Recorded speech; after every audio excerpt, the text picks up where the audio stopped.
Test 2. Testing. Yeah, let us know in the chat if you can hear us, because I am on StreamYard looking at a whole new dashboard.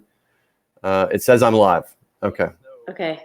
I can't see the comment section, so you'll have to moderate that part for me. Okay. All right. So the way I want to handle the chat tonight, fellas, so that's a great point. So I'm not going to be able to monitor the chat with precision like normal, like you folks are used to, because I want to give our wonderful guest Blake Northcott greetings. Hello.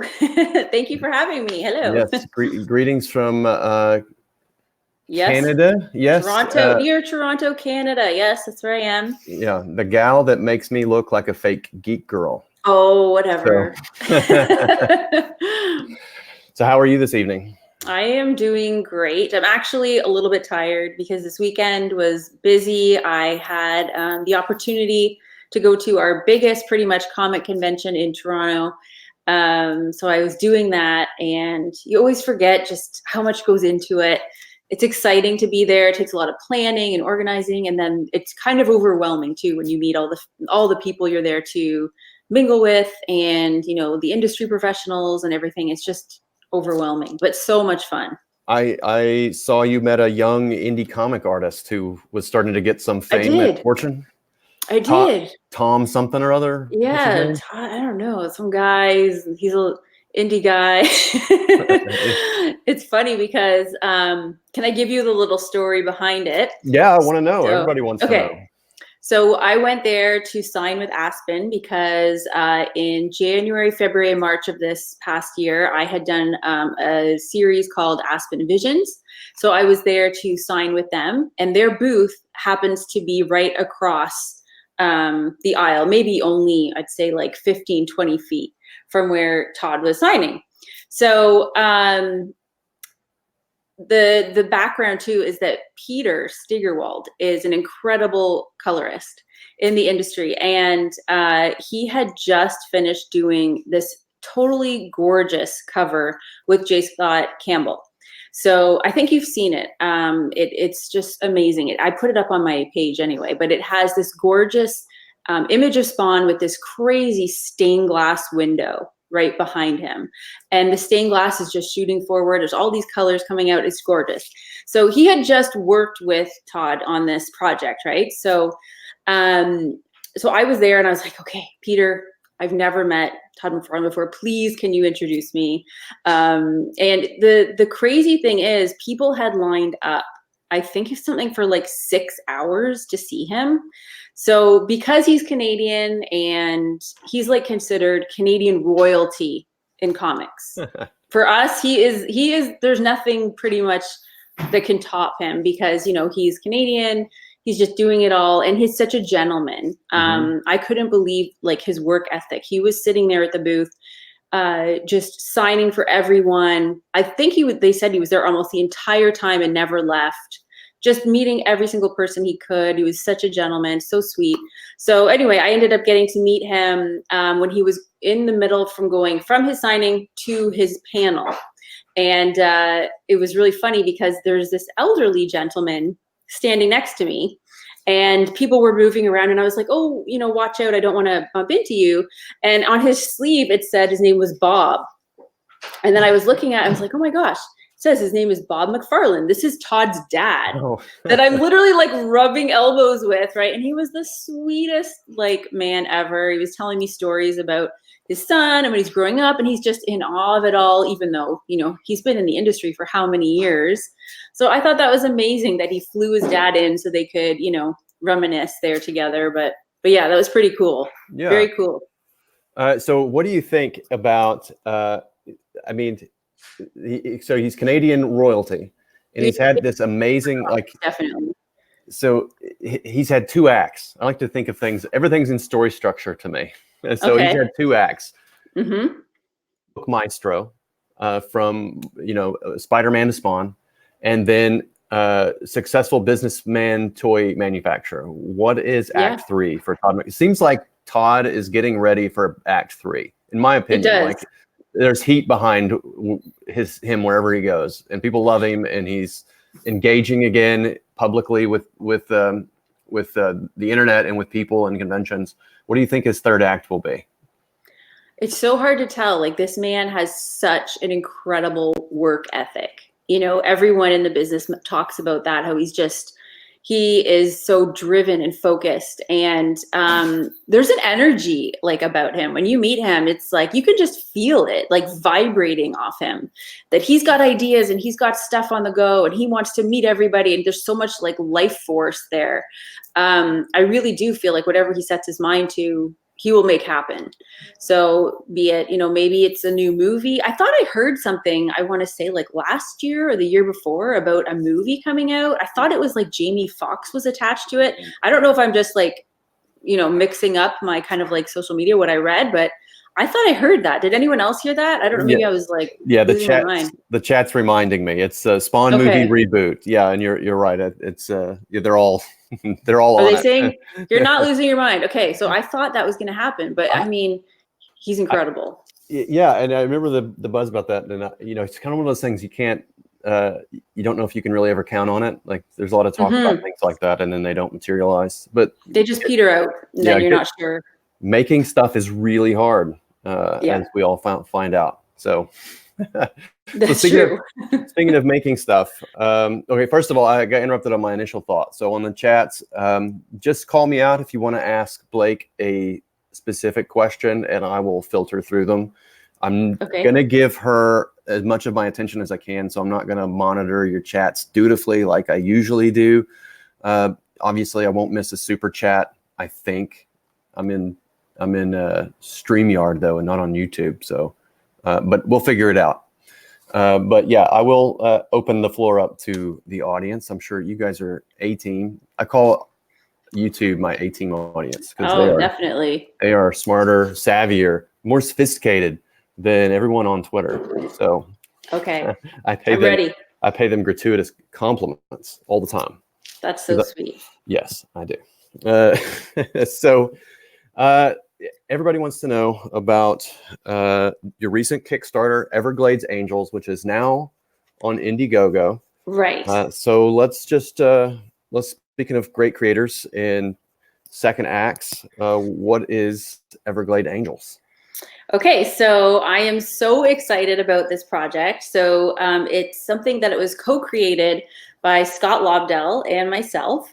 And it is a really cool idea, I think, for a graphic novel, because it takes this incredible sort of journey of a girls' softball team that are going on this kind of epic adventure, their last kind of like big hurrah, and it ends up getting waylaid, you know, and they end by all of these sort of like nefarious characters. And you've seen some of the artwork, so I don't want to spoil anything too much for you guys, because I have a lot of twists and surprises along the way, but they end up having to use their skills, you know, from their baseball training and fight back. So it's this really interesting kind of, it's spooky, it's funny, it's got lots of twists and turns. And I just think it's going to be something really kind of different, but also have that kind of horror edge to it. So I'm really excited. So it's been on Kickstarter. We finished on Kickstarter, and now it is on Indiegogo, and it's going great. I've had so much wonderful, you know, feedback already, and I'm just really excited for it to be doing so well. Scott Lobdell, I have an interesting Scott. Well, it's not very interesting. It's actually a pretty boring Scott Lobdell story. I'd love to hear it. I love hearing stories about anyone that I'm working with. Yeah, well, this one's really bad. No, I'm just kidding. Boy. No, it's not bad at all. No, he was very nice. So I was right out of college I graduated college in summer of 2000, the end of the summer, and then I moved from Arkansas to New Jersey, Cliffside Park, which is right on the Palisades. It's as close as I could afford to get into New York City, because I was going to be a comic book artist. Anyway, he was the first professional that sort of found me on like message boards and wrote and engaged me for doing a project or trying to get me involved with something. And I was 21 and definitely not ready to be drawing comics. I got a few shots anyway and did my best. That's crazy. But yeah, he was the first person that I recognized from, you know, my time as a as reading comics as a teenager and in college and stuff. So he was the first recognizable pro name that reached out to me out of the blue. So that's interesting that you say that, because I've heard that actually from other people. They've said that Scott was kind of one of the first people that tried to help them in the industry or get their work noticed. So I think that's great. Yeah. It's always good to be like looking and observing what's happening in the next generation. For sure. You know, so much, that's where all the talent's going to come from. That's right. Everybody. We have to inculcate it and encourage it and get them enthused and excited. I agree 100%. Okay, so tell me about your the working relationship, because you're both writers, right? And so what is this process? Did you pitch him on this? Did he approach you about this? Okay, so are you co-writing, or how does that work? Okay, so I should backtrack a little bit. Sorry, sometimes I'm really bad for just jumping into a story. I'm trying to work on that with my live kind of like YouTube and any kind of discussion I do. So I previously worked with Scott. We co-wrote a story together for Dynamite last year at Halloween, and it was for Vampirella, which was an amazing opportunity. You know, I've loved Vampirella forever. So I was so stoked to get to do that, and to have someone like Scott to be able to work with, because he's just an incredible mentor to me. So we had talked after we did Vampirella, we'd had a couple of really good discussions about ideas we were kind of kicking around. And we came up with this idea together that we wanted to do at some point in the future. Right. But a lot of the times you talk about, developing ideas, they don't really go anywhere, or the timing isn't right. You know how it works in the industry. Right. So we both felt like this was something that we were really passionate about and we wanted to make happen. So we ended up co-creating the story together. And what's happening now is that because I have more experience doing the actual crowdfunding platforms, he doesn't have as much experience with that. So we are going to be going forward, like finessing the rest of the script together, which obviously we've already done leading up to this point. But I'm handling more of the aspects of the crowdfunding side of things. And then once it's once it's printed and all sent out, then he's going to handle the script writing. We're actually going to be converting it to adapt it into a screenplay or a script for something else. Okay. Oh, great. All right. So that's clever. So how far? The artist. So this is one thing I should say too. I don't know if everybody knows this. Last year, Scott had written in the screenplay for Happy Death Day, which was a huge box office success for a horror that came out at like Halloween time. So he is kind of moving in that direction with a lot of his writing is more into Hollywood. So that's what he is kind of focusing on too, wanting to really take ideas and adapt them more for either, like movies or Netflix or what have you. So that's kind of his new area of expertise. So I remember that now. You're jogging my memory. I'm not a horror aficionado necessarily, but I remember that. And I remember seeing that and seeing it independently of comics and thinking, oh wow, Scott's making some waves again, and that's really nice to see. It was funny because I'm the same as you. I don't typically like a lot of horror. And if it's horror, it's got to have something else to it that's going to catch me, right? And I remember watching Happy Death Day, and I just loved how funny it was. It had a lot of lighthearted moments. It was also scary, but for me, it was the type of horror that I really liked. So I loved Happy Death Day. And it made, I think it was like over $100 million really in the box office. Yeah. Did he just wrote it and sold the script? Did he have anything to do with like the making and marketing or anything of the film, or was he just the script writer? As far as I know, he was just like the script writer on it, and he kind of got, I think Blumhouse is the company that approached him to make the movie, but I don't think he had anything to do with like helping to direct it or to cast the talent or anything like that. I wonder how much it cost to make that film. Oh my gosh. You could probably look that up. We can probably find out. But you know what? I have good people in my chat who will probably look that up for us. And then they probably know more than we do about this. Yeah. So somebody run over to IMDb or wherever and find out how much it costs to make Happy Death Day, written by Scott Lobdell and that made $100 million. And we're going to figure out how much money they actually made. Because I mean, there's a reason why so many directors and really cinematic auteurs get their start in horror, because it's so inexpensive. If you can find, some damn crazy fool to give you $1 million or $2 million, you can probably, if you're talented, you can shoot a great horror movie out of that. And then they obviously do very well, and there's a huge audience for them. I think you're right. So, Patrick, who's my co-creator. Yes. Obviously, he's now your editor-in-chief on Nora's Saga, and which is going well. So, but we've been sitting on this idea for a long time, because it was kind of a backup plan, because we want to do film eventually as well. Leave no storytelling rock unturned, I guess. But yeah, that was the plan, was to have this script or this movie in our back pocket called The Unseen. And if we ever got a hold of, $500,000 or whatever, we'd go and try to make this very low budget. It's written with all that in mind, in a empty factory mountain, like West Virginia town, starring child actors, all meant to be like very, very, very, very low budget. But anyway. I think a lot of those do really well, like you said, because they don't require, all the CGI, and, you can have some maybe new kind of talent come in that can do a really good job too. And they do end up just taking off and making a ton of money. Have you ever considered when you're starting out writing a project, because these are things we always have to consider it now, I think, but not that we have to do it, but before you start a project, a book or a comic or a graphic novel or whatever, how are you thinking of it in other media when you approach it? Like, are you thinking about the cost of, if you do a comic book about, are you thinking about how much it would cost to make it into a cinematic production or a cartoon in advance of you planning a novel or a comic book? Does that inform your decision in any way, or just sometimes?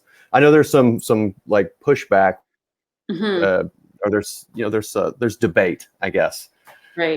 And everybody, as to where you fall on this debate. I have my own opinions, and I'll share them.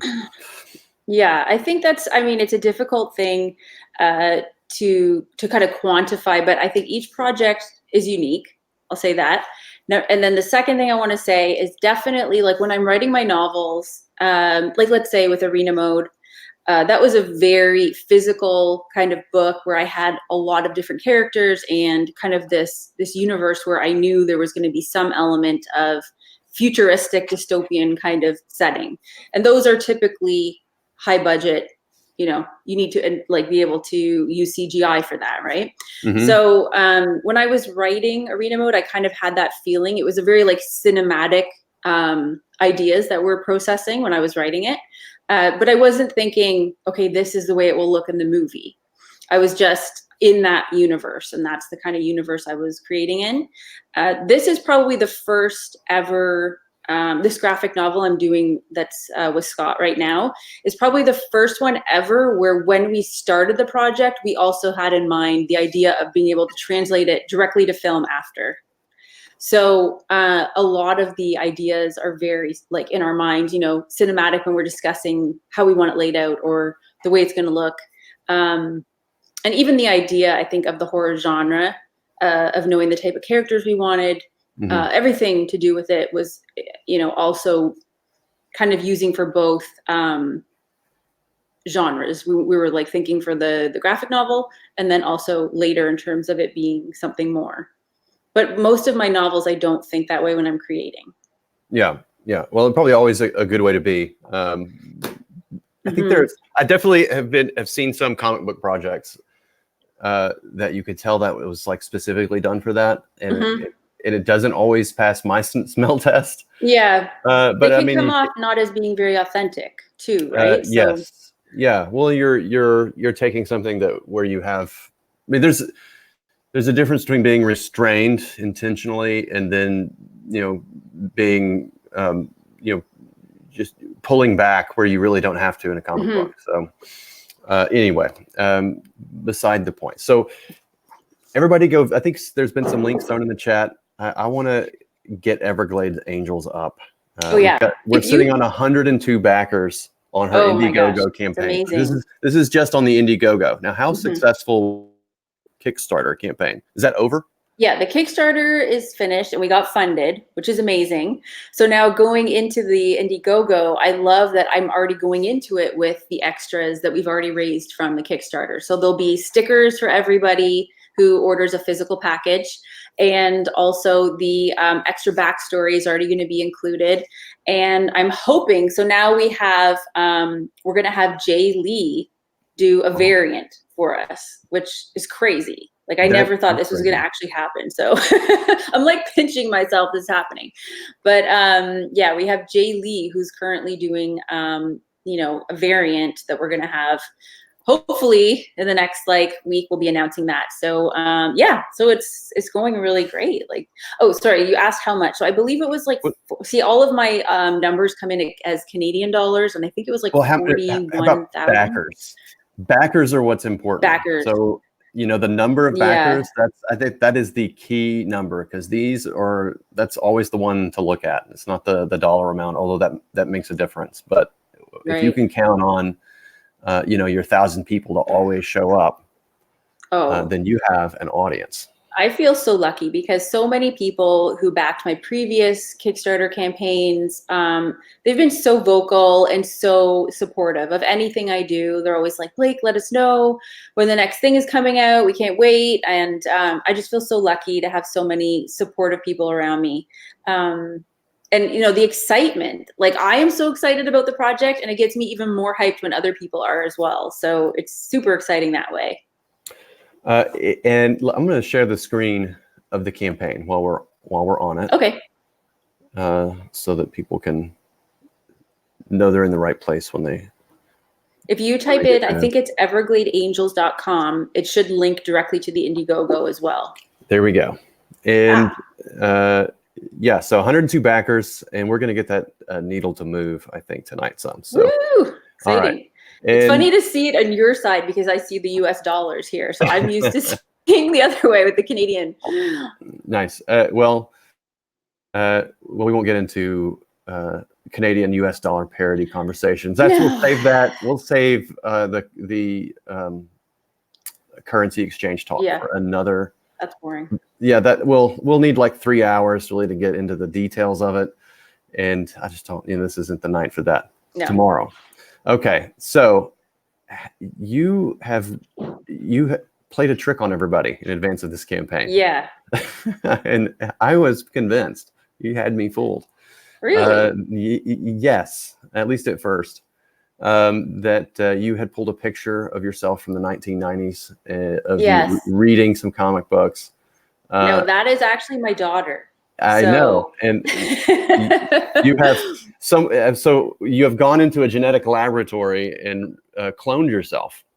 Kind of. She does. Yeah. It's funny when you say that because some people think she looks like me. Other people no. But we had to go. It's funny. We had to go and get this shirt, this pink Nirvana shirt. And I had to find one that fit me and fit her so that we could both wear the same shirt. Nice. I'm going to play the video, although I don't think we can get audio. Okay. But it's going on in the background. Anyway, it was a cute commercial. I hope it did really well for you. Oh, it was so much fun to work on. And I love doing little things like that with social media to drum up excitement and hype and, having them be included in it was really fun. Yeah. Now, what does your daughter think of Mom's job? She thinks it's pretty cool. It's different, definitely, than, all of her other, parents who work at the bank and do regular 9-to-5 jobs and stuff. And I mean, I did all that before. I tell her, I spent many, many years, 12 years working in the banking industry in Canada before I started doing creative things. And so now the fact that I get to do this, I always tell her how lucky I feel. And she's very supportive. And so my son thinks, though, that I am the coolest thing ever only because I have a YouTube account.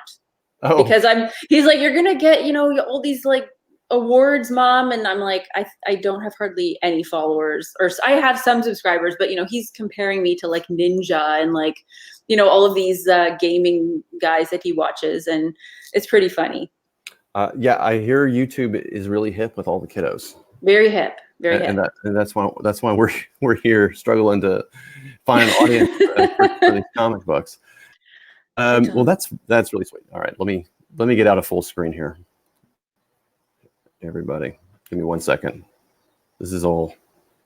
I know this. You're handling this very well, Mitch. I'm like just not sure what's happening, so I'm letting you do all of it. Well, I nearly just clicked the in broadcast button, so you no. almost. Wait, am I off? I don't think I'm sharing my screen anymore. I can see you. You can see me, not my screen. Yeah. I can also make us both larger, like that. Mm-hmm. That's so super cool. This is way better than Hangouts, people. Yeah. Yeah, I'm a bit of a boomer sometimes. Especially, I've never used this before. My buddy Chris is in the chat, and he runs like a tech company. Company? Yes, he runs a tech company, and so he's making fun of me for not being able to use this, and also nursing my ginger beer. What are you drinking? It's ginger beer, and I just spilled some down my chin. So, the Everglades Angels, we're at 102 backers. I think amazing. We can get this number up quite a bit because we had some amazing backers. And I know all of you are excited about Nora's Saga. When does this ship? How far along how far out is shipping on this? Because a graphic novel is ambitious. It's an ambitious endeavor. So, but you know me, I am all about my scheduling. So I crack the whip. Basically, yeah, you're very good at that.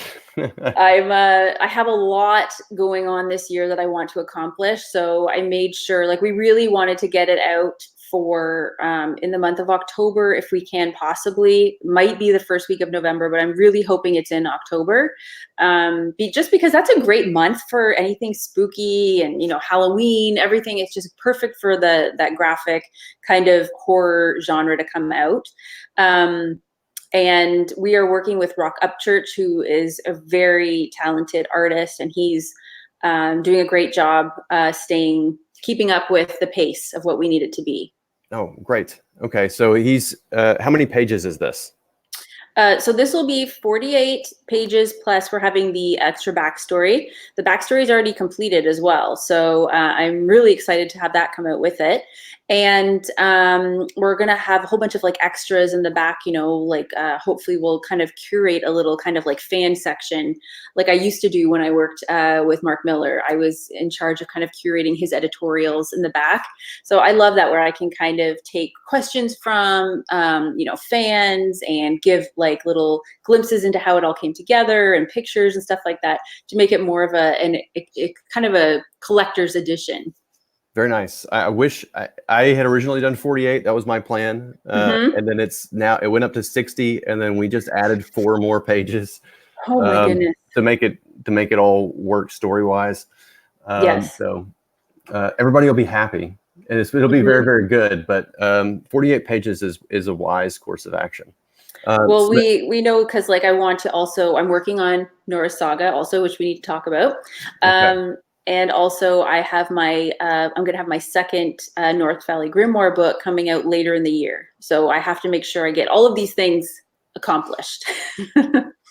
So North Valley Grimoire is scheduled before the end of the year to be finished or to launch? Not before the end of the year. I would say, I'm saying next year. Okay, so sometime in 2000 I'm hoping in the early part, I'll be able to start doing the kind of groundwork that goes into getting, you know how much work goes into getting one of these campaigns off the ground. Yes. It's ridiculous. Yeah. So I have to make sure everything is kind of tucked away and finished with this one, and then we'll proceed.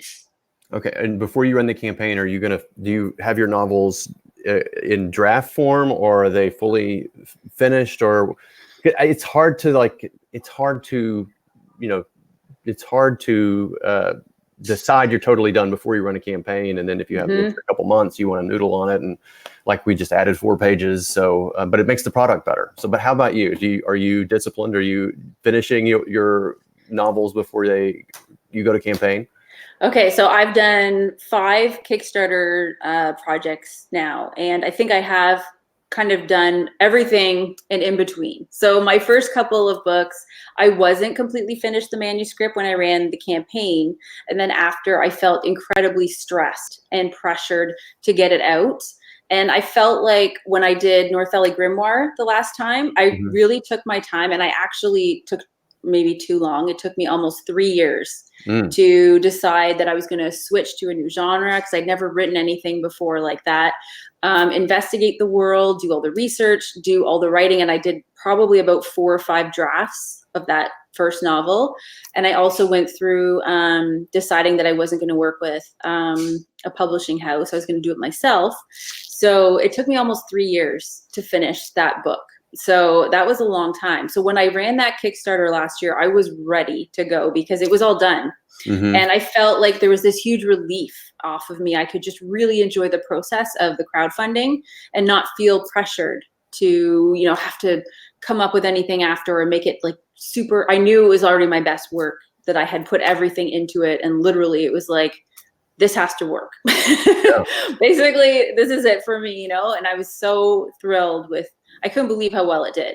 So the fact that I really took my time and put everything into it, I think people appreciated that when they got the product. Yeah. So this time, because I've already put all the effort into creating the backstory and the world and all that, I've already outlined the book for what I want it to be. And actually, I decided to do a sort of North Valley Grimoire 1.5 mini novella, which I don't want to say too much about because it's kind of going to be like, if I tease it right now, I don't want to give too much away, but I'm going to be releasing it and it's supposed to like tide people over. It's like a short story that's set in the universe of the North Valley Grimoire and has 2 of their main characters kind of going through an adventure, and then it will lead everyone into the next book.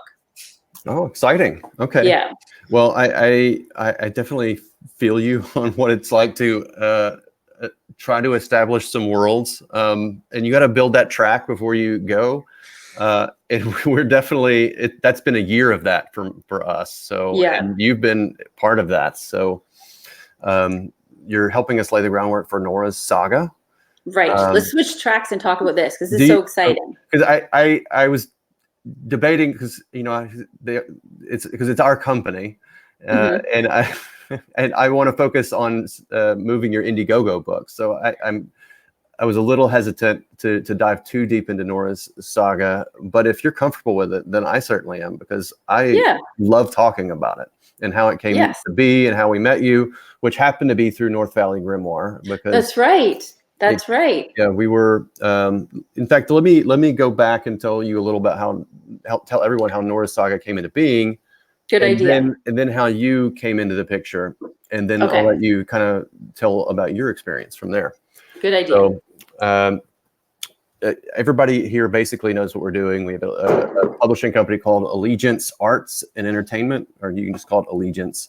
And it was all spun out of the success of the Red Rooster campaign, and has been a long-held dream of mine and Elizabeth's as well, who supported me in this, and of my co-creator and associate, Patrick Stiles, who I've created a bunch of content with in the past, and who's a very, very talented writer in his own right.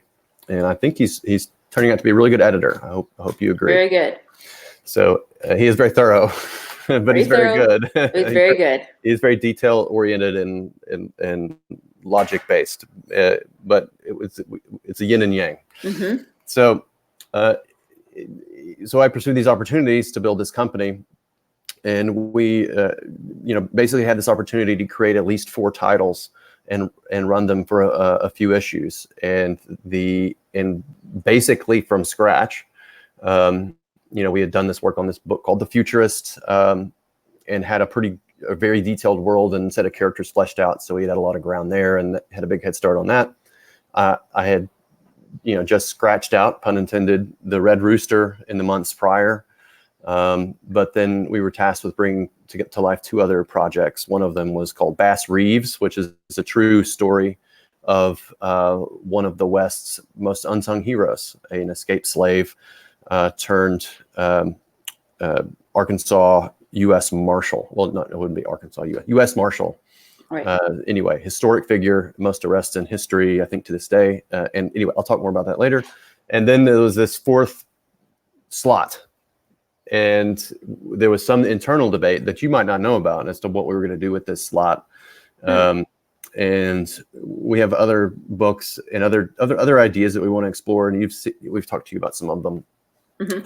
But I had a sheet of just a little one sheet of just story titles and ideas that had been tossed around in years prior. And there was this one called Norah's Saga that I hadn't thought about in 4 or 5 years, but that Patrick, who was really into web comics at the time, and I wasn't, wanted to do a web comic because he thought he could, tell some stories or his day job or whatever.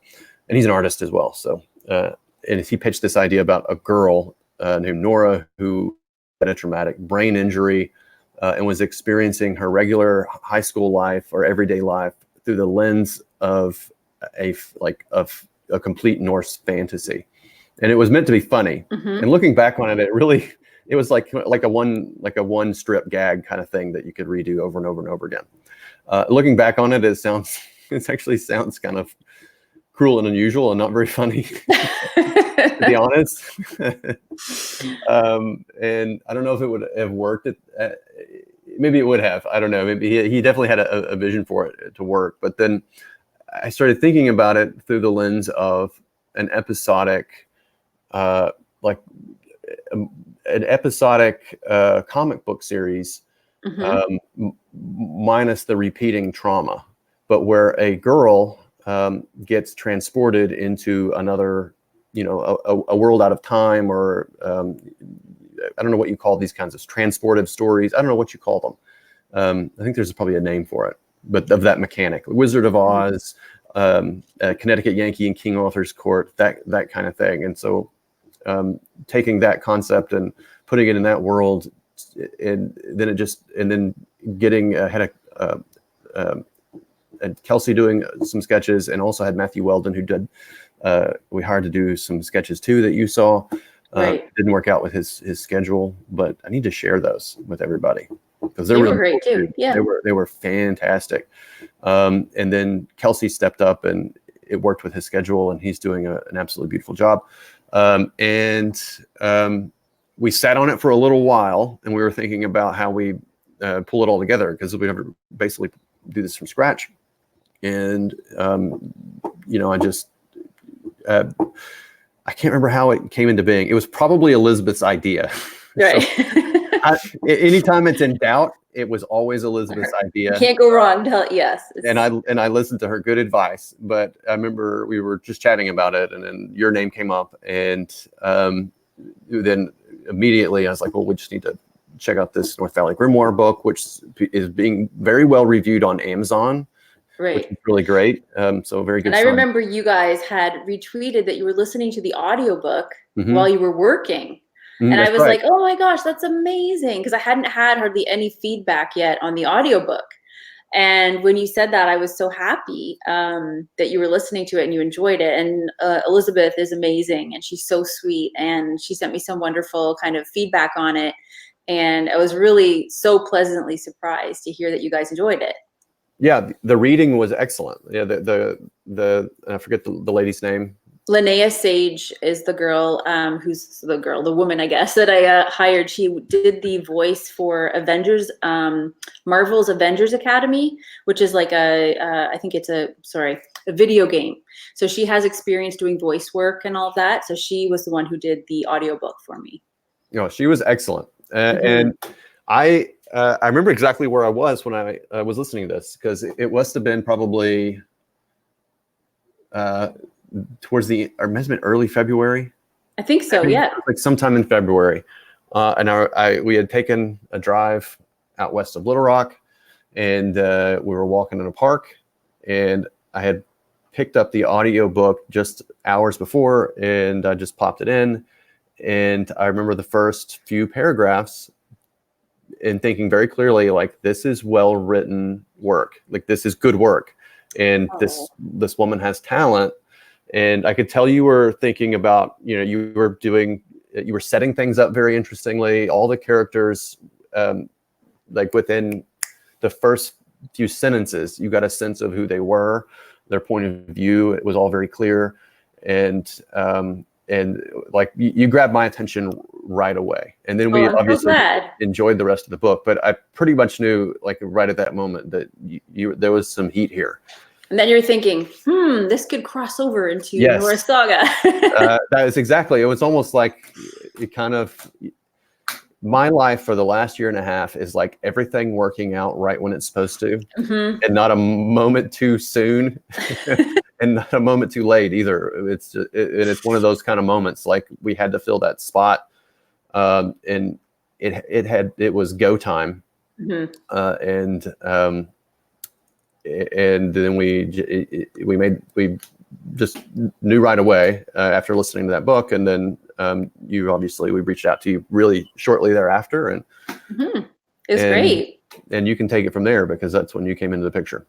Yeah, it was amazing to hear from you, and the scope of your project. You guys sounded so excited about it, and that's really what gets me hooked too. Is being able to work with creative people who are putting so much of themselves into what they're doing, and they just believe in it 100%.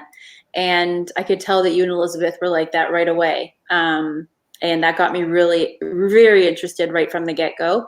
But then it was when I got to come down and meet you guys. I think it was in March. When did I come down? Yeah, I went away in February, and I think I came down.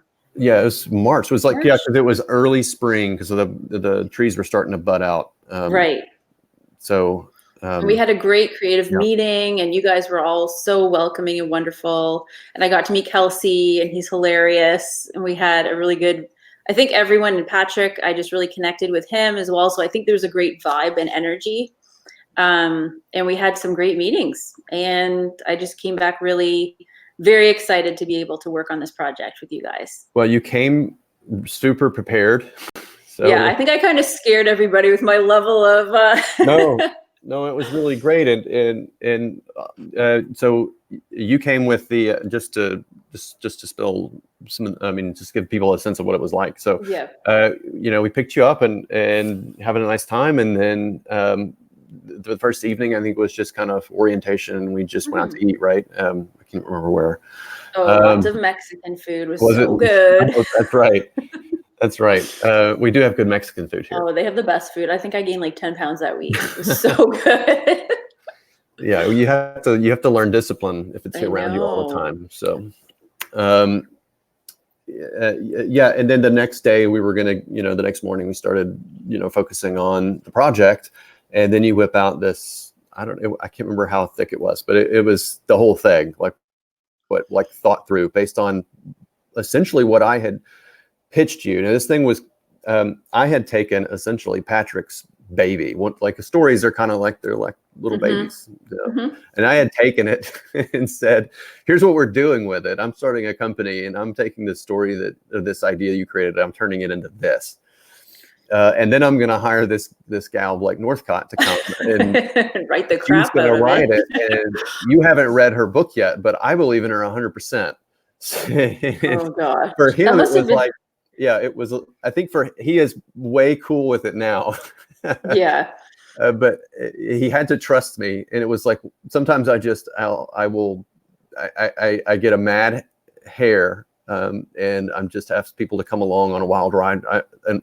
I can be the leader of Mr. Toad's Wild Ride on many occasions, and I just ask people to come along with me and trust me that things are going to work out, and then so they are here. But Patrick sort of nervously agreed to come along.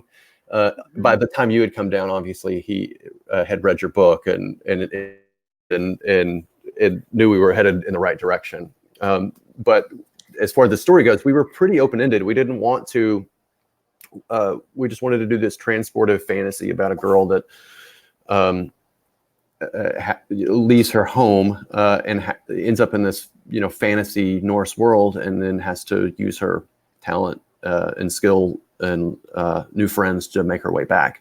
But other than that, I don't think there was anything else we really put on you. And you came with this very lovely treatment that was everything we could have really asked for was 6 issues for fairly well thought through and broken down, and new characters and new causalities we hadn't considered. And anyway, so what was your thought process behind that? And is that typical of the kind of craftsmanship we get from you? So when we had a couple of really interesting phone calls going into my meeting, when I flew down to meet you guys. So I really found like getting that information from you and your notes and everything from Patrick, I got a really good sense of kind of what I thought would be an interesting idea for an outline for this series. Now you had been really open-ended and told me, we don't have a lot of, requirements for this story. So just let your imagination go. Like he kept telling me, you were being very open and just saying, let your imagination go and just come up with something and we'll talk about it. So when I start doing that, it's difficult for me to just go and just talk about it unless I already kind of have it fully fleshed out in my mind of where I can see it going and the characters involved and everything kind of in that sense. So when I came, I thought, well, I'm just going to go crazy and lay it all out the way I would do it. If they just said, we don't have any, preconceived notion, what can you do for us in terms of this story? I just thought I'm going to lay it all out and give you guys the actual, 6-issue kind of plan that I would work from.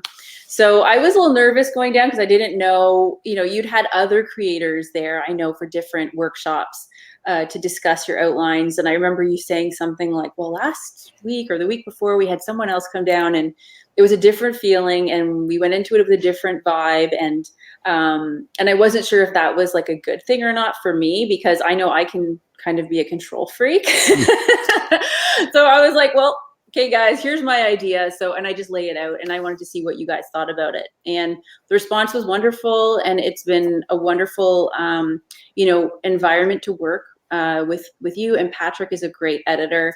And he does, like you said, he's all about the details, which make the story so much better. And in all the ways where I can see where maybe if I'm rushing ahead or I haven't maybe thought things through, he's very good at, kind of pulling back on the reins and saying, let's add this here or change this a little bit to make it, flow a little bit better. And so everything is going really, really well. And Kelsey's art is like crazy. Just exactly, the way you picture something in your mind, he can take it and it's so atmospheric. Mm-hmm. I really find he can set up the mood of an entire room or an entire feeling of a conversation just by the little things. And he was saying that when we were there. I remember we were joking back and forth about he felt like Nora really had to have a distinguishing characteristic about her. Mm-hmm. We were talking, like she's got to have, like these little bangs or whatever. Like he was all about the little details. Mm-hmm. So I love that. And I love seeing the artwork come back. It's amazing. Yeah, well, let me dig back into this here. This may take me a second, but I'll show some. Oh, okay, great, yeah. I think you've seen it all, right? I don't know. All the artwork. Let's see. I'm thinking specifically of the scene. I don't know if you can show this one when there's like they're in the museum. Just setting up the entire museum experience and. I really felt like I was there. I was in that moment with them. Yeah, I'm going to show that page. 1 second. Because this is a doozy. And there's no spoilers here. Yeah, I don't want to give away spoilers, but kind of do. Kind of want to. Because it's so good. One thing I'd like to do event that we're going to do really soon, and this relates to talent. And sometimes I just work out my ideas on the air live with front of my audience. So there are 80 people here listening to me think about my spitball stuff. They're 18 though, so they give me good feedback. Mm-hmm. I'm thinking about just letting creators, because every other comic book company, right? They're going to give you okay, now it's time for you. You can promote X because it's been seen in previews or whatever else, or give you a specific. There's too much filtering from the publisher to the creative, but the creative has the the finger on the pulse of their own fandom, right? Their own base of support and customers that really enjoy their work. And as a new publisher, I think we have basically nothing to lose from just letting our creators dig through the Dropbox, maybe talking about just some general, maybe just some agreed upon general like formatting issues or whatever, and just understanding not to give away spoilers, but otherwise just letting everybody share whatever they want. Right. Not, just we'll make sure none of the pages with spoilers on them aren't shared, but just kind of letting the floodgates open a little bit. Now, the audience may feel differently, and they will let me know if they think that's a terrible idea. But I don't think we have anything to lose by letting everyone share whatever they feel like they want to share in their own voice that resonates with their own customer base, which is going to be interested primarily in the things that they're working on. So I think that's the way I want to handle it. And so you should probably expect an email next week. Okay. From Kristen or somebody, or Patrick or somebody, probably Kristen. Okay. Basically, I'm going to unleash the floodgates and just let it all hang out and let everybody share whatever they want within reason. Okay. All right. I like that. I like that idea. You like it. Okay. Well, good. The chat will just say, just don't give us any spoilers. So, although maybe they do want to see spoilers. I don't know. All right. So what were we talking about? Oh, we were talking about Kelsey's artwork. Let me share my screen. Share screen. Application window, Photoshop. Oh, yes. All right. Are we there? I just saw it, but then it went away. Wait, are you seeing a black screen? Yeah, I just saw the artwork, but now I can't. But maybe everyone else can. I don't know. Let me check.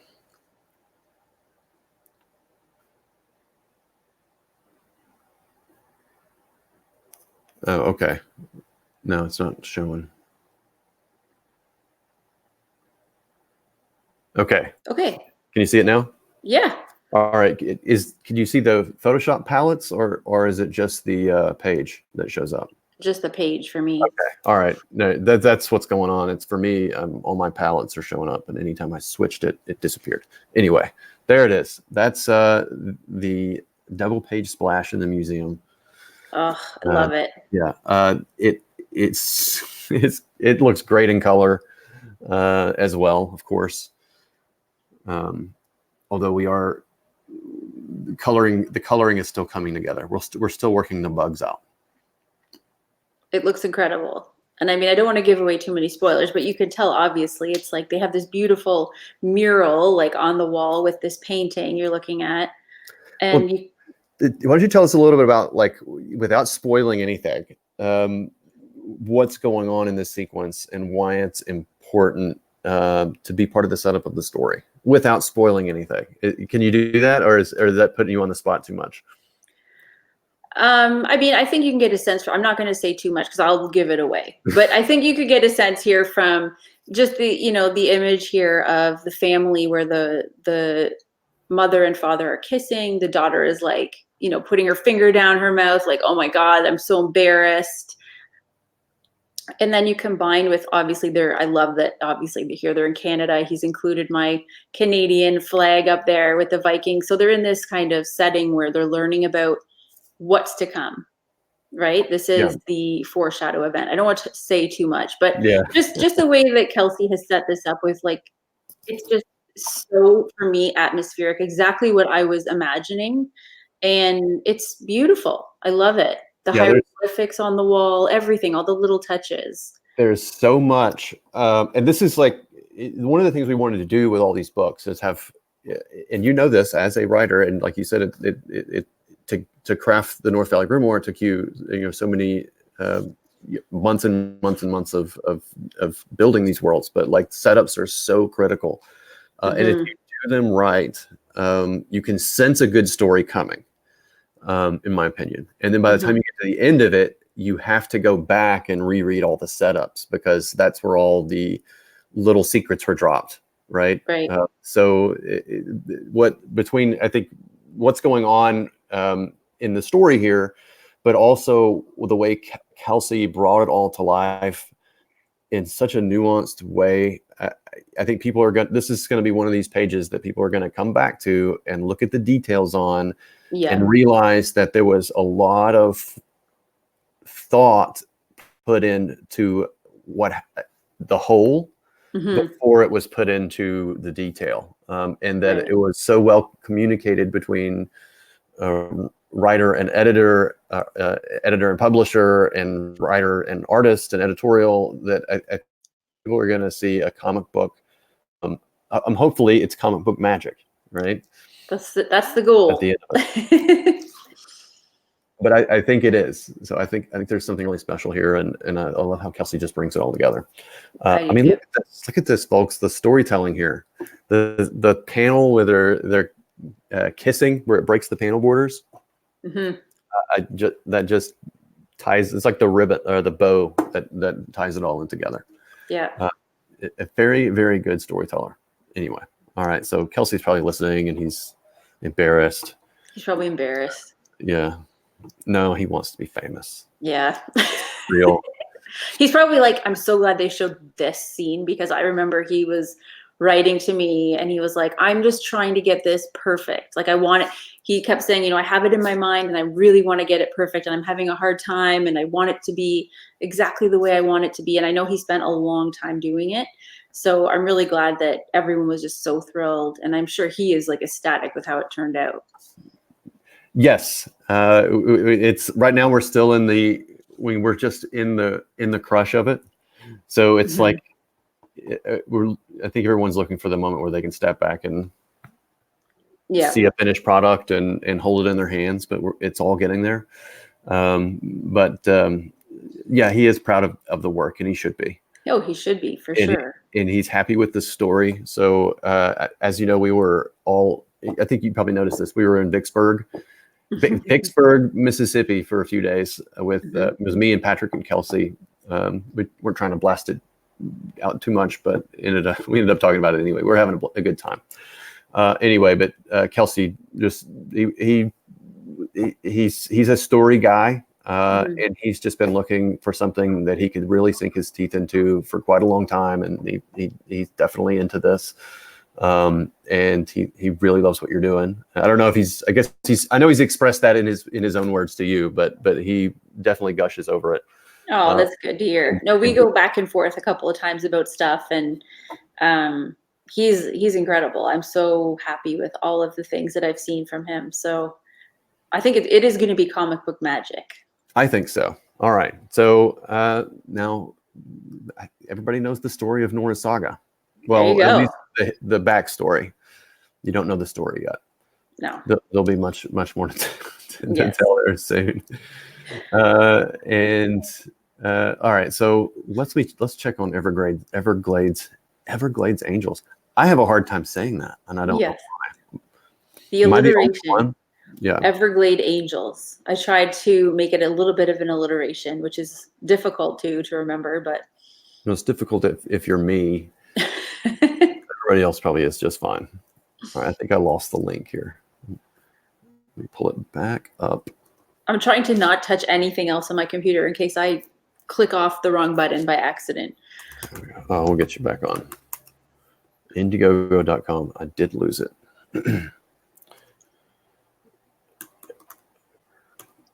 I cannot do two things at once. It's okay. There it is. All right.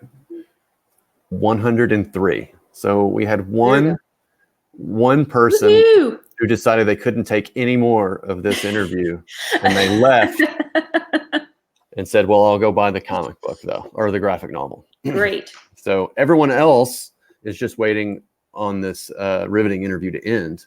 And then they're going to jump right over there. I'm pretty sure. So I definitely don't think these people will let us down. In fact, I know they won't, because they're 18. They're 18. Yeah, I've heard that. And that's all the guilt I'll leverage against them, I think, for now. The currency I can't spend too much of. Okay. So how about, what do we want to talk about next? We've covered Nora. We've covered North Valley, which everyone needs to go check out. We've definitely enjoyed the audiobook for that. Let's double back because we have a lot more people here than we first started, and we're much more warmed up. So can you resell us on Everglade Angels? Tell us what it's about and why we should buy it. Sometimes it's good. I just jumped on YouTube, which felt like a crazy thing to do, and started pitching stuff to people. Yeah. And the more I pitched it, the better I got. And then I would test it around on people in town. If I'd meet them for the first time and I'd start testing on story ideas, I'd know very quickly if I was going to find a good friend, right, or not. Or I'd also sniff out honest people from dishonest people. Right. So, but I'm big for just pitching these things as many times as you can, as many ways as you can, and finding out what words work, what words don't, what people respond to. Right. That's good about your story. Are you as a presenter? You learn more about yourself too. So that's true. I feel like because I'm not a natural like salesperson, sometimes that's one of the things I have to work on, is being able to kind of sell my idea to people, because I'll know this is an awesome idea. I know it's awesome, but how do I transfer that to other people so they can get excited about it or feel that it's also something worthwhile, right? So definitely, I mean, the idea that came to myself and Scott Lobdell, we co-created this idea together, and it came out of us working together on Vampirella last year, which was a horror type of story for their Halloween special. So we just decided, you know what, this is a great idea about these girls who are just kicking ass, and they're all part of this baseball team, and they are gonna like just annihilate these bad guys. And we wanted it also to have a really cool kind of vibe that was a little bit more of a throwback to like the 90s.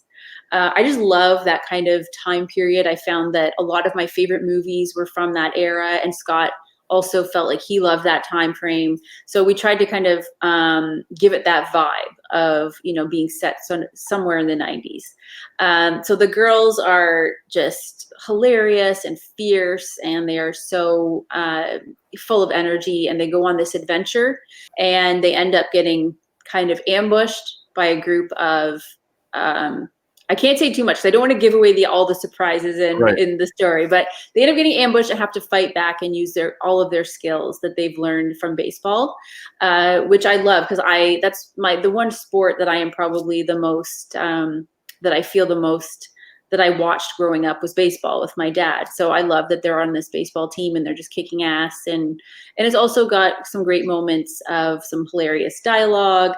There's twists and turns that you won't see coming, and amazing art. So we had a cover done by Layla Lays, which is beautiful. Mm-hmm. She did an incredible cover. And also we have a new one being done right now by Jay Lee. So I feel so lucky that I can't believe he wanted to come on board with us, but he is doing. Oh yeah, I'm so excited to see it. It's supposed to be finished in the next couple of days, so I'll have some new stuff going up soon for everyone to see. That's super exciting.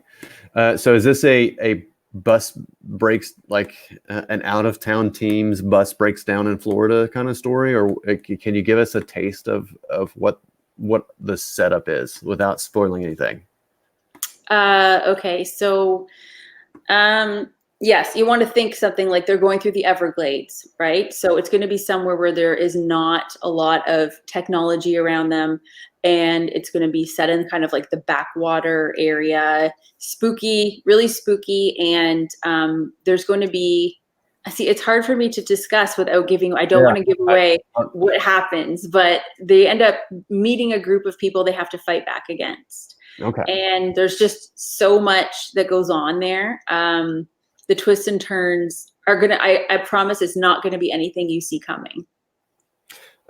Fair enough. I'm a talker. Like I'll probably talk way too much about the Red Rooster. It's working for me though, I guess. People are really imbibing in the all the like the fun stuff, like the Order of the Dawn and the Kapow Cola gags and some of the universe that they've gotten invested in or and are waiting patiently to receive. Right. But I do tend to talk way too much if I'm getting into the character and the story, and I do my best to avoid spoilers, especially on Nora, where all these other people have put in all this great work, and I'm apt to spoil it. But I'm trying not to. Okay, so I think we've had a couple more people who again had enough of this interview and went over there and checked out Everglade Angels on Indiegogo. Yes, it's on Indiegogo. So yeah, go and check it out if you'd like to get a sense of the artwork and the different tiers and everything we have available.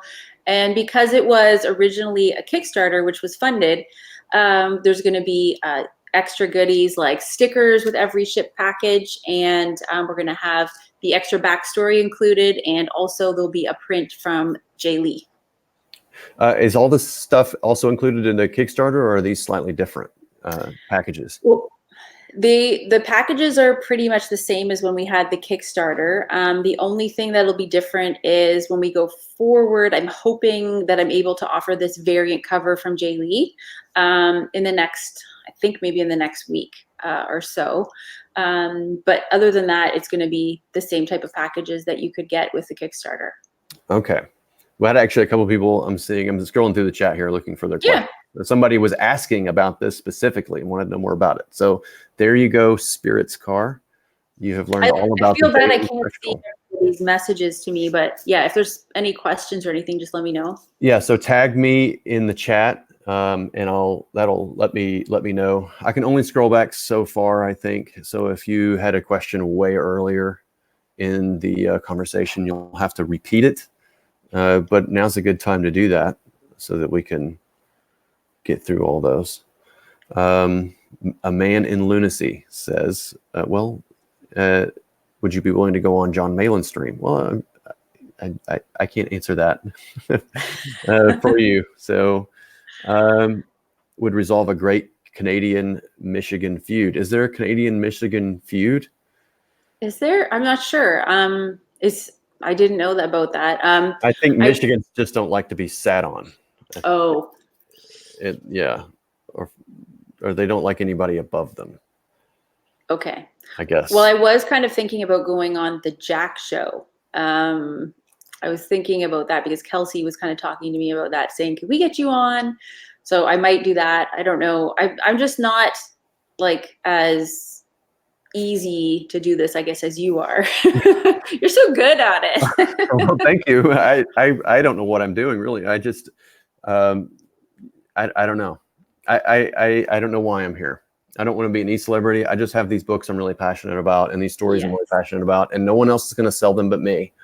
So here I am. That's right. And here you are. Here we are. Yeah, no one Comic else. Geeks. Yeah, and I figured if I just came on here and spoke frankly and honestly with everybody and kind of bared my soul about all these things I was really passionate about, and shared with them some cool guests and made some cool art for everybody, that we'd have a lot of cool people come along. And so it happened.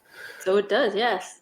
But yeah, I hope more artists will, I hope more artists will give this a try, and writers. It goes to writers too, because it really is helpful. I suppose, like you find your voice, you get a little quicker on your feet. You can test out your ideas and humiliate yourself live. Learn a lot about what's not to love. Yeah, what's not to love about that, and you get better at it. And there's really nothing to lose. I guess. I understand though. It is Elizabeth's warming up to it a little bit more now. She pops in from time to time and says hi to the people. But that's good too. But she doesn't want to be in the catbird seat either. So I get it. But it certainly is a great tool. John Malin asks you, Blake, what's your favorite thing about Michigan? Oh my goodness. I don't really think about Michigan very much. But about Michigan. Geez, I have to put some more thought in it. I know they have some great lakes. correct answer is John Malin. Okay, John Malin. You're my favorite thing. That was, I think that was supposed to be the right answer. Okay. All right, let me dig through. I'm gonna find, I know I'm missing some questions here. Okay, Galactus Planet Eater says, an Everglades Angels question. Is it pure real world suspense or is there a supernatural aspect? That's a good question. Okay. Now just let me think. No, it is definitely real world suspense. Okay. All right. There you go. People were excited about the extras and they were very happy with North Valley Grimoire campaign. Yes, the North Valley Grimoire is amazing that the packaging took over a life of its own with that one, and people just loved the stickers on the box, and I made this wraparound kind of band that went around the book. People love that too. So those things were really fun. I love making little extras, so it was really like a different, unique package to open. All right. If Vinny says he backed it a few days ago. So maybe that's why I think maybe half my audience has already backed your campaign. Here it is. I'll show you. So the book comes like this, and then it came with this band on it. So when you open it up, it's kind of like it says remove at your own risk, right? It's like a warning to people. Yeah. And it just comes off. But now would the publisher that you passed on, would they have gone that extra mile and wrapped your book in a warning label? I don't think so. Yeah. No. I don't think so either. No. So that's actually an interesting, can you talk about that? Because you revealed some interesting stories about your journey as a writer to us while you were here. Yeah. And that was part of it. Can you speak to that experience about getting some offers and realizing that maybe the world of book publishing wasn't quite what you'd imagined it to be? Yeah, I had sort of been setting up in my mind since I was in university. I studied English literature. I have a bachelor's degree in English literature from McMaster. So I had this kind of elevated sort of idea in my mind that you're only really making it when your book is in like a bookstore, let's say, on a shelf, and you have a publisher attached to it. And I don't know why, but in my mind, I was chasing this idea for a long time. And I really just started to realize over the course of those 3 years, when I finished my book and I had to deal with an actual publishing house, because I did sign with an actual publishing house. And I was dealing with the editors there. And there was a lot of sort of pushback on things that they wanted to change about the story. And I am just not willing to change my story to make them happy. I realized near the end that I know my fans. I know what they know and expect from me and what I'm going to deliver. And the things that I wasn't willing to pull back and to get rid of, I just decided it's not worth it for me. I know I already have this fan base, and I really felt at the bottom of my heart that if I put it out there and I self-published again, that they would be there for me and they would accept it and love it. So I just decided to like literally rip up my my deal with the publishers, and I went ahead and just said, screw this, I'm just going to do it myself. And that was a really difficult thing to do. It was like letting go of a lot of ideas that I thought I needed to kind of pursue. And then I just realized I had like an epiphany and just was like, I don't need that. That's not what I need. Yeah. So, well, I know the feeling. Mm-hmm. And I think that's to, I think through a process of defending your work and I think good reason, it puts you, I think, ahead of a curve in entertainment, especially at the ground level. What I call comic books and novels. It's the ground floor of entertainment, I guess. Mm-hmm. But the landscape is changing so fast that, how do I put this? Making a bold and courageous decision like you did has now put you in a position. Well, you put yourself in. It didn't happen by accident. but you've taken pole position as a creator who has identified that their talents have graced them with an awesome fan base that they can resonate with, and that you have the ability to entertain, in that you actually don't need that the old models are not functioning always to your best interest. Now that doesn't mean they can change, right? But right now, like it's like these are big, kind of bloated institutions, and it's hard to turn bigger ships around faster. But the landscape is changing so fast That's that true. I think there's, I don't know what you call it, but it's I guess disruptors. I think there's you have these like tech disruptors that everyone talked about over the last decade or so. I think that is happening. That's over it kind of in tech, but it's happening on the ground, I think, in entertainment, in my opinion. I think, I think happen to be in a position where you're very much at the forefront of that. I don't know if you get that sensation, but I think other people see it regardless. Well, that's interesting to hear. Thank you for saying that. Number one, I appreciate it, because sometimes you get so focused on your daily grind or I'm just putting out whatever my current thought is. I'm not looking at the big picture of what I'm actually doing, with all of this. But there's good days and bad days. And, being, like you said, in the forefront of this shift in mentality of that we can kind of take a hold of our own course of where we want to release the information or how we want to get it into the hands of our fans. It can be a direct back and forth now, which maybe wasn't the case 15 years ago. You just couldn't do it.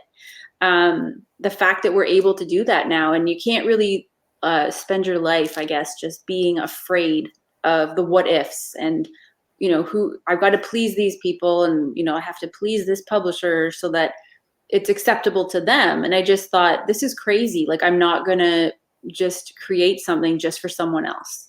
Like, This is for me, this is my creation, and I know my fans will like it.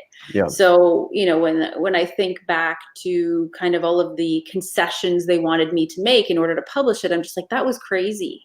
That was crazy. So I know that I made the right decision. Yeah. No, I think it's impressive. It's certainly, and we didn't even know that about you until you came down here and told us. Yeah. And then just the fact that you had, reasoned that out for yourself and took those steps, just kind of let us know that we had definitely found a gal who was going to be brave. And yes. Definitely. I feel it sometimes, but then other times, you don't. So it's nice to hear. I know. I get it. No, I get it. Sometimes you're way out on a limb and thinking, well, what the hell am I doing? Yeah. Almost every day. Yeah. It is. It is kind of like that every day. And it's like, oh, we decided to start a publishing company and do 4 books. And it's going to be nuts. And there's kind of, we're way out on a limb and there's no way back. So we're just we're just going forward and we're seeing it through. And it's and like I said earlier in the show or in the interview, things seem to happen always at the right time and never a moment sooner, which would be my preference. Yeah. But it's usually not too many moments too late, but sometimes there are a few. But well, it was weird too how it worked for me. Like, I was just at that great time where I had an opening in my schedule, and I knew it was right before we were going to be releasing this graphic novel for the Indiegogo with Everglade Angels. And I thought, this is perfect. This is exactly what I want to do. So I'm so glad that it worked out because, I'm very excited about Nora Saga coming out. Yeah, everybody is. I'm getting more and more questions, and we'll share more art and talk more about that real soon. Okay. Really, really, really soon. That sounds good. We'll do like a whole show around that if you would grace us with your presence. We'll get Kelsey on too because he's a whole hilarious. Yeah, Kelsey hasn't been on my channel yet, not officially. So we need to remedy that. That's a great. We just need to do a regular. I just need to make him a regular guest. I'm just getting back to interviewing, so I've only been back on YouTube now for like 3 or 4 weeks. So okay.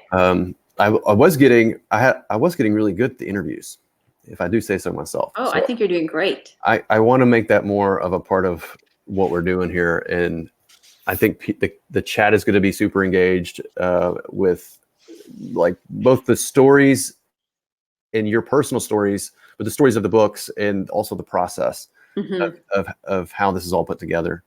At least I think they're interested in that. Maybe that's not. That's a lot of what people I find don't know, because you can't get into that on Twitter, or, you need a longer format where you can kind of explain the situation of what it was. And they are interesting stories. Not everybody thinks, oh, it's just so easy maybe to get this made, or I don't know the steps that went into it. So to be able to share that with other people, like there's so many people that come to me for advice with writing.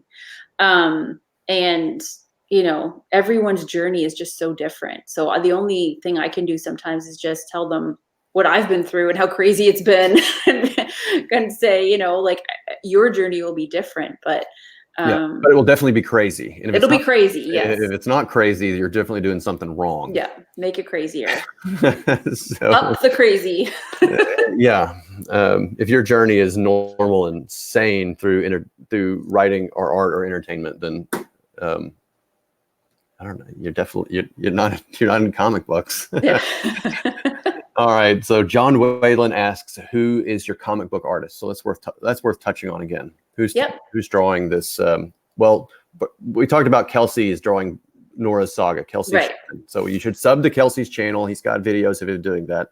But let's touch on your artist for Everglades Angels, both the cover artist and the interior artist. Right. So the interior artist is Rock Upchurch, and he previously worked on Rat Queens. That's what a lot of people know his work from. He's the co-creator of Rat Queens. But he's doing the interiors, and he also did a cover. And then we have variant covers done by Layla Lays, who is this very talented Italian artist. She's amazing. And also we're getting another variant done by Jay Lee, which everybody already knows. And we're just thrilled to bits that he wanted to join our campaign. So so those are going to be the variants, and it's mostly the interiors are done by Rock Upchurch. Excellent. All right, there you go. So how did you convince Mr. I guess it's a Mr. Upchurch, Rock Upchurch to draw for you? And I'm not familiar with their work, so I'll have to forgive me on that. But what was that? What has the experience been like? So Rock and I go back a way. For anyone who has read my previous works from Arena Mode, you know that he worked with me on those series of novels. So whenever I do a novel, I've kind of made it more of a folio type of edition where you can get artwork included throughout the book. And I had commissioned different artists to do that. And he was the one that I commissioned to do all the interior folio type of art for the North Valley Grimoire. So all the artwork you see, like in the cover on here, this cover, I should just show you. This cover is done by Rock. So, and he did the interior artwork as well. So throughout the book, if you flip through, it's like every, 1 or 2 chapters, there will be some artwork in the interior. Now I also worked with him on the Arena Mode. So we go back a ways that he has done stuff for me before, and we have a great working relationship, and he's awesome. So I just really get along well with him too. Good. And Is he on social media? Is there a place the audience can follow him? I believe I think he's still on Instagram. I don't think he's on Twitter or anything like that. But sometimes a smart call. I know. I'm finding more and more people are kind of leaving social media, and I'm like, get ya. I don't question it anymore. I'm like, I get it. Yeah. So I like Twitter. I do like Twitter, but I also hate it at the same time. I can't resolve that relationship quite yet. I know. I can't walk away from it either, and it is a really great tool, but. And I just find it like I love it as a medium to be able to directly interact with all of fans and people in the industry, but it is getting to be a lot more difficult nowadays to keep everything positive and sort of going in the right direction. So I'm trying my best to do that. I keep thinking, your vibe attracts your tribe. That's what my mantra is lately. So I'm really trying to think about that every time I tweet. Just What kind of vibes am I putting out? Yeah. Yeah, I think it's just like all the noise that comes through it. So I just, I just can't get on the feed too much because anyway, it's too much noise. It's too hard to filter it all out. Anyway, now I'm just complaining. Yeah. I was going to take this some more fun though. Oh, someone mentioned in the chat, I don't know if you saw this, and I can't see the comments. Okay, that's right. All right. So, and I don't want to, I'm going to put both of us in a spot. It would be a little tricky. Okay. So there was a new Marvel superhero team book announced. Did you see this? It was called Doc Justice and the J-Team. I did not see this, I don't think. Okay. All right. So then you don't have the point of reference that the commenter was talking about. So then I can't put you on the hot seat about it. Okay. But anyway, you should just go check it out. As someone who markets her own books and gets people excited about it. And it was, I think it was dropped on Twitter, and I know the editor that did that was the pitch man for it. And it's not his fault. He's just a guy trying to make a living, right, and tell you some comic books. But they were pretty much panned in the chat. So it was, the opinion of the crowd was that it was a pretty lousy promo job. And then the tweet itself didn't express, it wasn't, it was all, let's say, like, check out our awesome new superhero team. Yay, yippity skippity, aren't we great? It's going to be amazing. Like, there was nothing about like what it was. And right. It was just a marketing flub. So I was going to put you on the catbird seat about Marvel's marketing flub. But I don't like to talk too negatively about other people's books, but about their marketing campaigns. I'll go there. Well, I wish I had seen that. I haven't seen that yet, but I'll check it out, and you'll probably see a tweet about it. I'd like that. I'd like that. You do tweet with rapier-like precision sometimes, and I am impressed. Sometimes I do. Do you ever have any misses? Yeah, oh, sure. A lot of the times I have to always stop and think, is that what I really want to say? Take a breath. Very good. Well, it's usually very well handled. I've seen you do the Twitter dance a few times, and it always you always do it well. Thank you. I'm trying. Every day's a new day. Yeah. Well, it's usually with grace and comedy, and that's really all you can really give the world these days, I think. That's right. That's what I try to do anyway. Okay. Well, we've been on for an hour and a half now. Oh my goodness. Okay. So we're 3 minutes shy. If you guys, like, I'm winding this sucker down. I don't want to go on more than an hour and a half. Well, thank you so much for having me on. Last minute questions, you guys drop them now. And if you don't, you're not getting your question asked. I'm sorry if I missed anybody's chats. They can find me on Twitter, and most likely I'll answer there. Yeah, you can do that. So follow Blake on Twitter. All the links and stuff are in the descriptions for the down below. You know where to find it.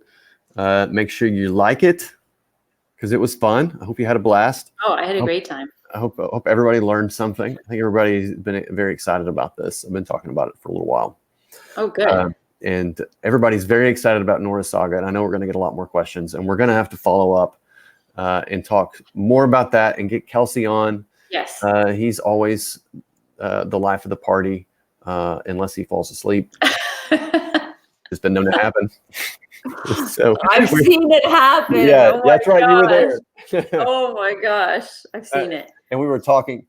He fell asleep when we were talking about all the content we were so excited about, and he's over there like. But to be fair, we'd had a big dinner or something, a really big meal, and we were working hard that week. So he was just pooped, I think. But yeah, he was. So we'll have a blast. We'll come back on and talk more about that. And I want to get Patrick on too. He's also a little shy as well. I kind of coax him out, and so we can talk more about the Futurist and maybe get an editor's perspective on what all's going on, which is, I don't know, maybe not quite as interesting, but it's also super important. I mean, it's a big team effort, right? It is. It's a huge team effort. We're trying to find that space where everybody gets to create in their own lane and they know their job and they do it well, but everybody's also keeping an eye on everybody else. Like, I'm sending Kelsey some pages, and Patrick's looking at my pages, and I'm getting great feedback from them, and